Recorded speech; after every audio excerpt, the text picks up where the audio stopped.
अस्सलातु वस्सलामु अलैका या रसूल अल्लाह, अस्सलातु वस्सलामु अलैका या नूर अल्लाह, अस्सलातु वस्सलामु अलैका या रसूल अल्लाह।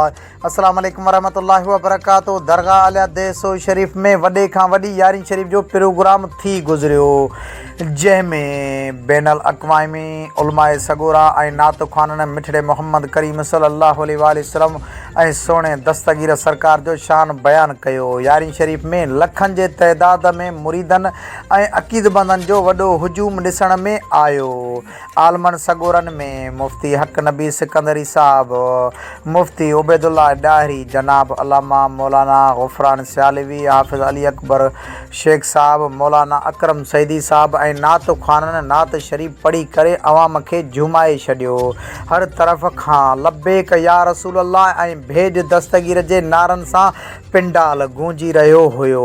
उन मौक़े ते पीर तरीक़त रहबर शरीयत पीर सैयद क़ाइदो बानी क़ादरी तरीक़ा पाकिस्तान, अमीर जमात सुन्नत सूबाए सिंध सजादा नशीन दरगाह अल देसो शरीफ़, पीर सैयद मुर्शद सखी सरदार अली शाह जिलानी ऐं सभई मुर्शद करीम जन्नतुल बक़िया जा शहज़ादा स्टेज ते मौजूद हुआ ऐं पाण मुरीदनि खे दीदार कराईंदा रहिया।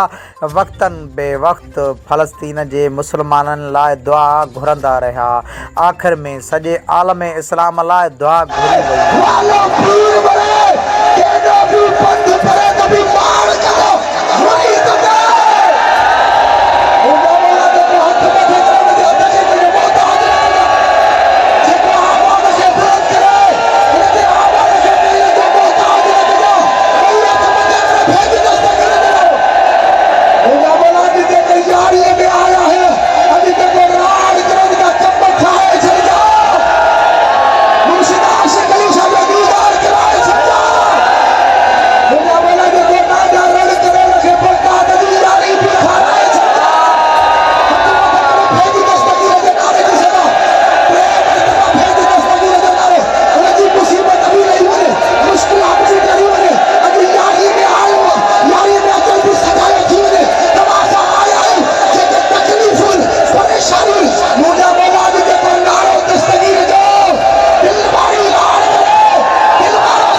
सरकार फरमायो जेको मुझो मुरीद आ रब जे दरबार में 70 मरतबा रब जी दरबार में आवाज दो तो तेरा जन्नत में